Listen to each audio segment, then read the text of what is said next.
Okay, so I've unwrapped my Flashforge Dreamer, and I'm about to get ready to actually put together some of the remaining components so that I can actually get busy with this thing.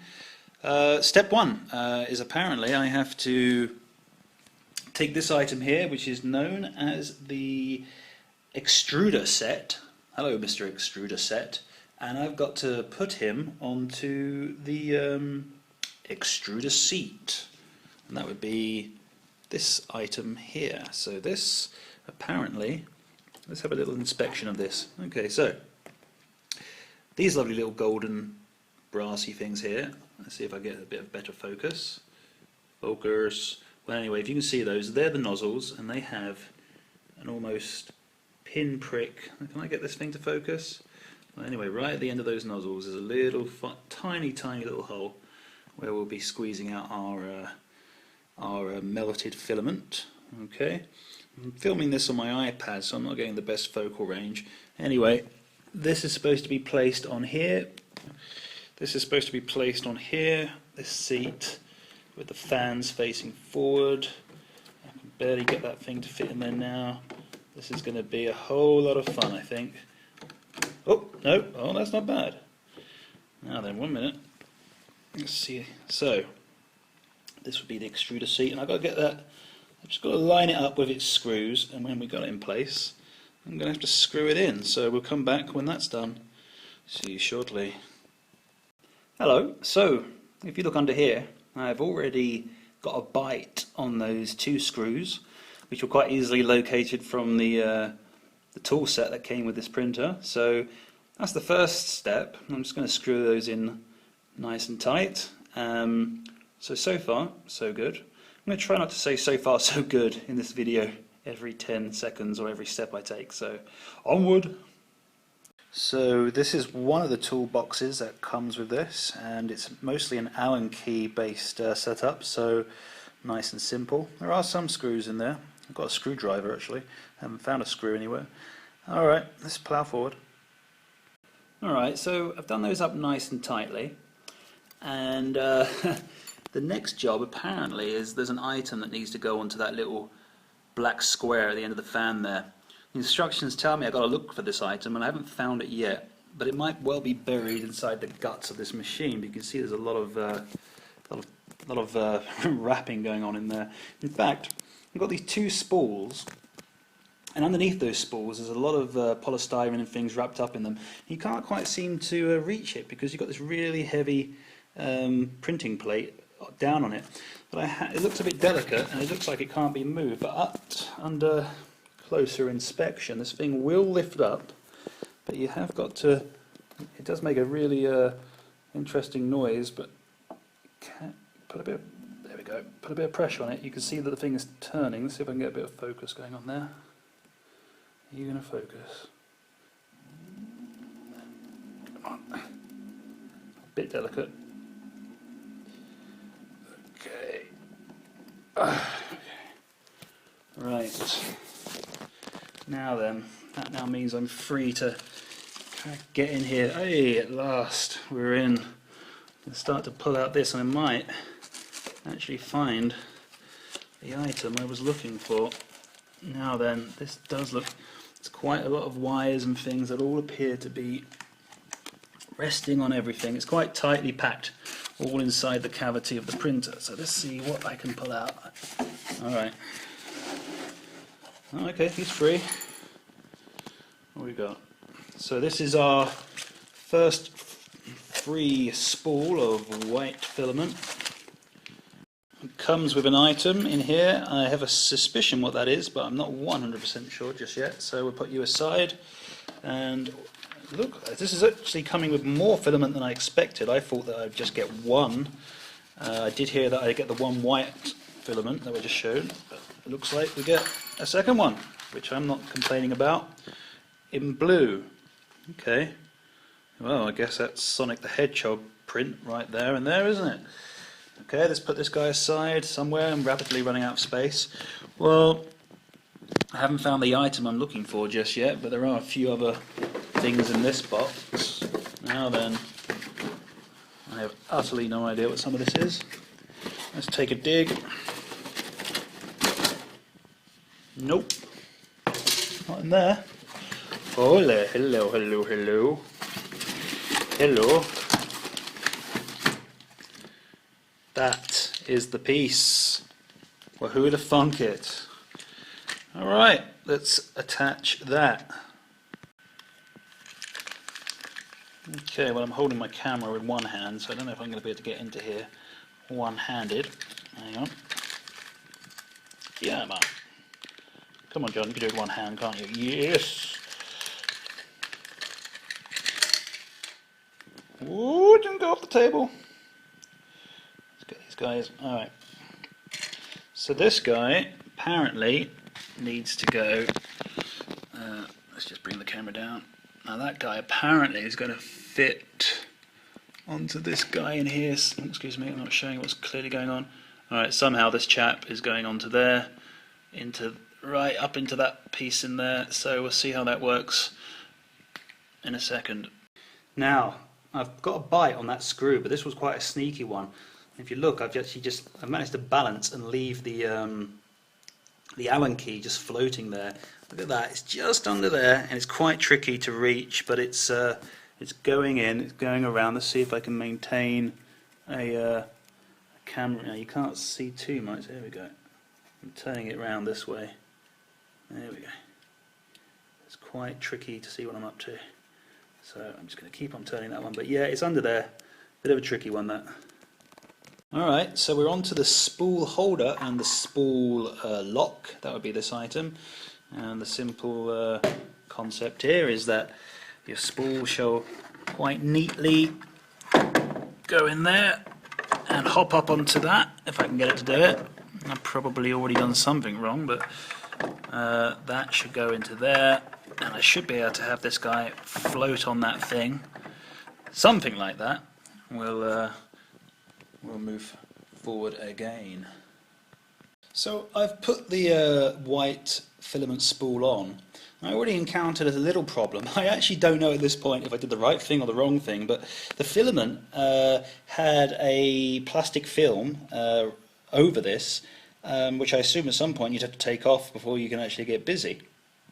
But I noticed that when I took off the filament wrapper, this spool starts to unwrap upon itself, and I don't know how much of a problem that's going to cause, but it started to really go everywhere. I fed it in the right direction, so you want it to be coming out the back, and just temporarily I've sellotaped it up here because, like I say, this stuff is going everywhere. It's just kind of unwrapping, and I don't know what kind of entanglements and problems it's going to cause down the line, so I don't know if it would have actually just nicely fed its way out whilst it was polythemed up. There's probably a lot of people shouting at YouTube right now saying, "Durr, you had to take it off, don't be silly, you'll be fine." So we'll just see how things work out. Alright, so the next step is I've got to thread this piece of filament through one of these white tubes. You see that there? Okay, it's this white tube here. Wants me to put it through there, and the idea behind that is that it stops any kind of wrapping and issues. So I think the best thing to do would actually be, I think they want me to actually take it off this little thing first. Lord Almighty, please be simple enough to take. Oh dear, it's very firm. How the Alright, well, it does say take it off and stick it back into the tube, but that thing looks very firm there. So let's first give it a shot, see whether or not I can actually put it through without taking it off. There we go, it looks simple enough. Famous last words. So that's going up. It's already come out the top here. I have no idea what I'm supposed to do with it next. So I don't think I have to put it through this one as well. I think that's simply for the other filament spool that's on that side. Where this guy goes next, I don't know. Probably at some point into this guy. That's going to be my my next guest.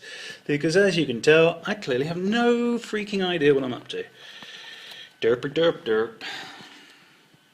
Okay, so yeah, the filament does go into one of these holes here. I think the idea is that you see this little button here. Apparently, I've got to press that down, and then this will feed in. So I don't know whether or not I can carry this camera and do this at the same time, You've been hearing me say an awful lot lately. Let's just push that down. Hang on. Push it down with one hand, I can feel. Let's just feed that in. Is that going to work? Yep, oh yeah, I got a bite. Okay, I don't know how far down I'm expected to go, but I'll keep on working at that, but that's the general principle.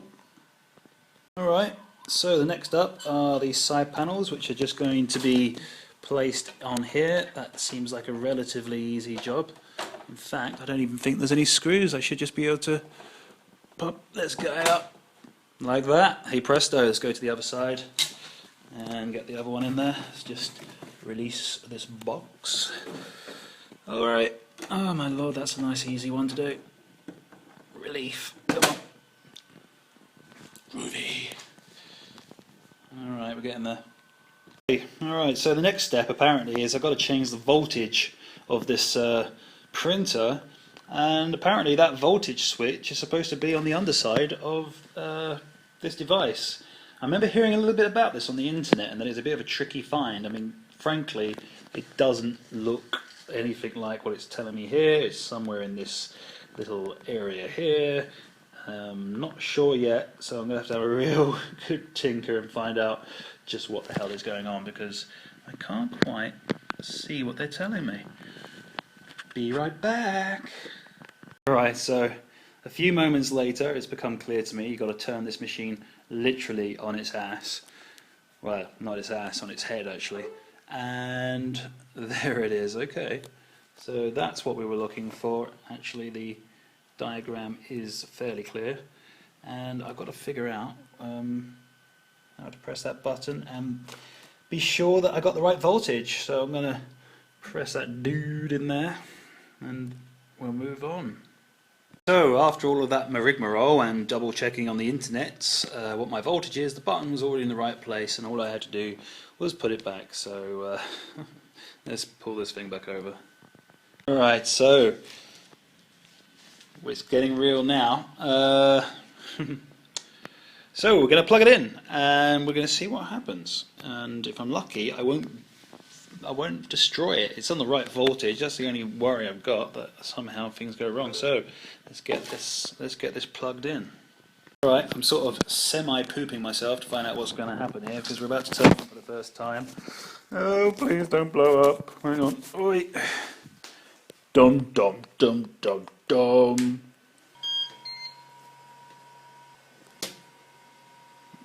Okay, so we've got to level that build plate. Okay, so we've got this ultraviolet light coming down. I like.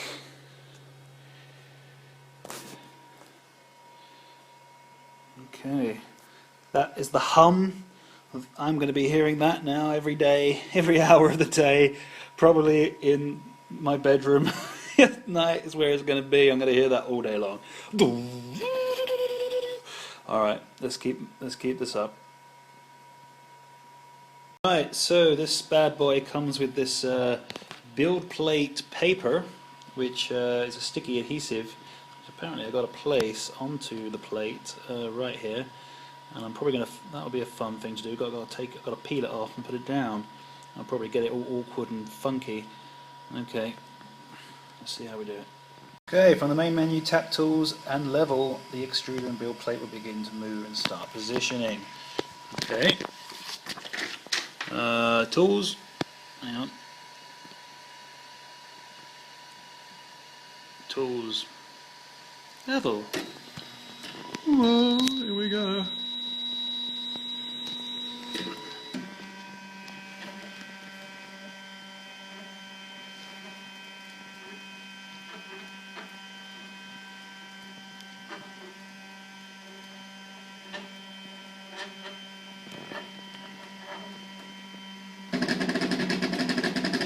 That ain't good. Yeah. Don't like the sound of that. Okay, so what on earth happened earlier, I don't know. It didn't look very healthy, so I killed the machine and started it again. This time it rose to the top, and then the extruder set moved towards me in whichever axis we want to call that, X, Y. So it seems to be back on track again. Please adjust thumb screw under the platform. Well, telling me to adjust it is one thing. What you actually want me to do to it is another. So fiddle, fiddle, fiddle. Right, so now I've got to level the build plate, and we're doing that with this piece of paper here. All I've got to do is get this piece of paper to have just a little bit of friction between the build plate and those two nozzles there. So I'm going to turn this screw a few times and see if we can get a nice bite where it's just about touching. Okay, let's just... Alright, so we're actually over at my computer, and you can see here that the Flashforge comes with its own SSD card, and I've just plugged it into my laptop, and already installed would appear to be what I assume is either its software for actually slicing, but I can see that it's got something called a .g file, and that is the 3D printed geometry. So it looks like the test is some boxes, so I guess I don't need to do much more other than stick the SSD card into the Flashforge and not on my desktop any longer. So let's take it out. Come on. Yeah, I'm one of those guys who pulls out SSD cards without any respect. So on the side here, if I can get my fingers out of the way of the camera, woo, down here, you should be able to put that in. Woo! There we go. Tell you what, importantly, I should let you know, we tested a bit of filament earlier, and that's that sitting there.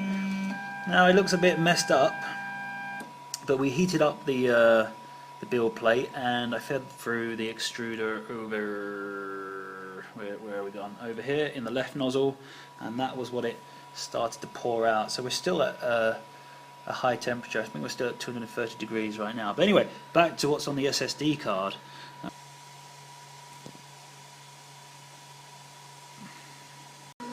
Here we go.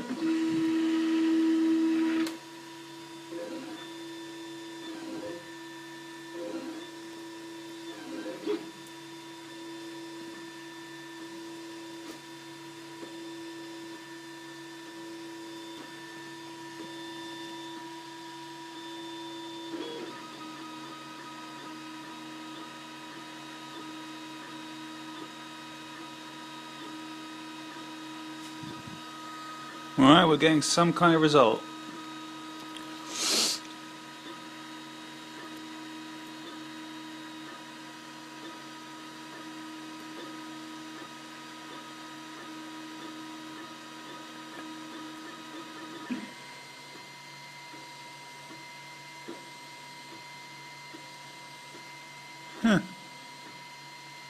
Okay, we're at 6%.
So there we have it, our first cube. I think I should be able to just take this straight off. No. What we have to get out for the first time, I think, is this guy. Okay.